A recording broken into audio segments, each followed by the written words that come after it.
বন্ধুরা, আমি একটা ডিমের রেসিপি নিয়ে এসেছি, যেটা সব খাবার খেয়ে যখন মুখটা অরুচি হয়ে যাবে তখন এই রান্নাটা করবেন।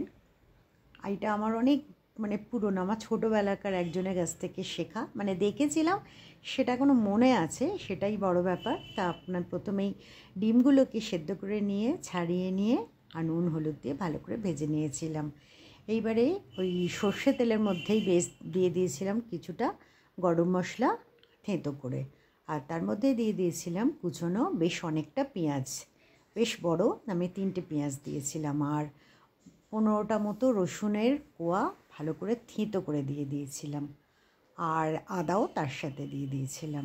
দিয়ে একটু নুন আর হলুদ দিয়ে বেশ অনেকক্ষণ ভেজে নিয়েছিলাম, লাল লাল করে ভেজে নিয়ে এবারে একটা পেস্ট তৈরি করেছিলাম। সেটা হচ্ছে টমেটোটাকে সেদ্ধ করে নিয়েছিলাম, আর ধনেপাতা, আর তার সাথে ওই 8-10খানা মতো লঙ্কা দিয়েছিলাম, কাঁচা লঙ্কা, শুকনো লঙ্কা দিয়ে আমি করিনি রান্নাটা। আর দিয়েছিলাম ওই পেস্টটা দিয়ে ভালো করে নাড়াচাড়া করে ভাজা ভাজা হয়ে যেতে তার মধ্যে একটু হলুদ আর তোমার জিরে, ধনে আর একটু কাশ্মীরি রেড চিলি পাউডার দিয়েছিলাম। দিয়ে ভালো করে কষে নিয়ে আর একটু জল দিয়ে দিয়েছিলাম। দিয়ে একটু ফুটে উঠলে ডিমগুলো দিয়ে বেশ অনেকক্ষণ ধরে একটুখানি গ্রেভিটা বেশ ভালো মতো হয়ে গেছিলো, যখন একটু কাঁচা লঙ্কা আর ওপর থেকে ধনেপাতা ছড়িয়ে নামিয়ে নিয়েছিলাম।